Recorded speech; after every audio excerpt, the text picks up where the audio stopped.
अभी हम बात करेंगे कि सेंट्रल लाइन कितने प्रकार की होती है। सेंट्रल लाइन 3 प्रकार की होती है, टनल्ड, नॉन टनल्ड और पिक लाइन। तीनों टाइप जो है वो सिलिकॉन और पॉलीयूरेथीन से बने होते हैं, जिन पर एंटी माइक्रोबियल और एंटीसेप्टिक कोटिंग होती है और हेपारिन कोटिंग होती है। ये रेडियो ओपेक होती हैं ताकि हम टिप प्लेसमेंट को बाय एक्सरे कंफर्म कर सकें। अब हम देखते हैं कि टनल्ड कैथेटर्स कैसे होते हैं। वैसे टनल्ड और नॉन टनल्ड कैथेटर्स में कोई खास संरचना में कोई फर्क नहीं होता, लेकिन जो टनल्ड कैथेटर होते हैं उनमें एक कफ होता है और उससे इन्फेक्शन के चांसेस कम हो जाते हैं। बाकी से डालना बहुत कठिन है और अगर सही से ना डाला जाए तो इंटरनल डैमेज भी हो सकता है। दूसरा, टनल कैथेटर स्किन इंसिजन देकर स्किन के नीचे से होकर गुजरना पड़ता है। इसमें एंट्री और एग्जिट दोनों साइड होते हैं। इसका डिजाइन कुछ इस तरह से होता है। इसमें एक कफ होता है एंट्री साइड में और यह कफ एंट्री साइड से माइक्रोब्स को अंदर जाने से रोकता है। Tunnel catheters long term illness के लिए यूज किए जाते हैं, जैसे लॉन्ग टर्म कीमोथेरेपी के लिए, और इसे कई महीनों तक भी रख सकते हैं।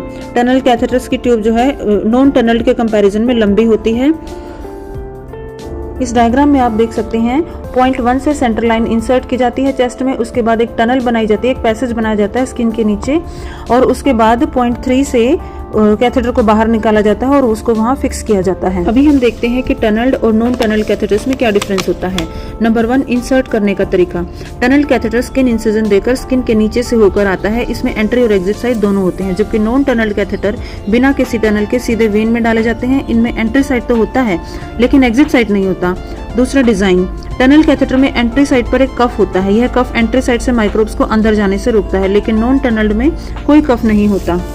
ये अलग अलग तरीके से यूज किए जाते हैं। Tunnel catheter long term illness के लिए यूज होते हैं, जैसे लॉन्ग टर्म कीमोथेरेपी के लिए।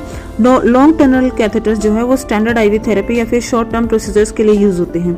सेफ्टी की तरफ से देखें तो टनल कैथेटर में जो कफ लगा होता है उसमें इन्फेक्शन के चांसेस कम हो जाते हैं। बाकी से डालना बहुत कठिन होता है और अगर सही से ना डाला जाए तो इंटरनल डैमेज भी हो सकता है। नॉन टनल में इन्फेक्शन के चांसेस ज्यादा रहते हैं। ये कई महीनों तक भी चल सकते हैं। टनल कैथेटर कई महीनों तक चल सकते हैं, लेकिन non tunnel catheter short term या टेम्पोरेरी यूज के लिए होते हैं। कुछ दिनों बाद या 3 वीक्स के बाद उन्हें रिप्लेस करना जरूरी होता है। टनल कैथेटर की ट्यूब लंबी होती है, लेकिन नॉन टनल कैथेटर की ट्यूब इसके कंपैरिजन में छोटी होती है। अब इसके एग्जांपल्स देख लेते हैं। टनल्ड और नॉन टनल्ड दोनों के अलग अलग टाइप्स होते हैं। टनल्ड कैथेटर के टाइप्स होते हैं, नंबर 1, हिकमैन और डबल ल्यूमन कैथेटर। दूसरा, ब्रोवियाक और single lumen catheter. Total implanted ports.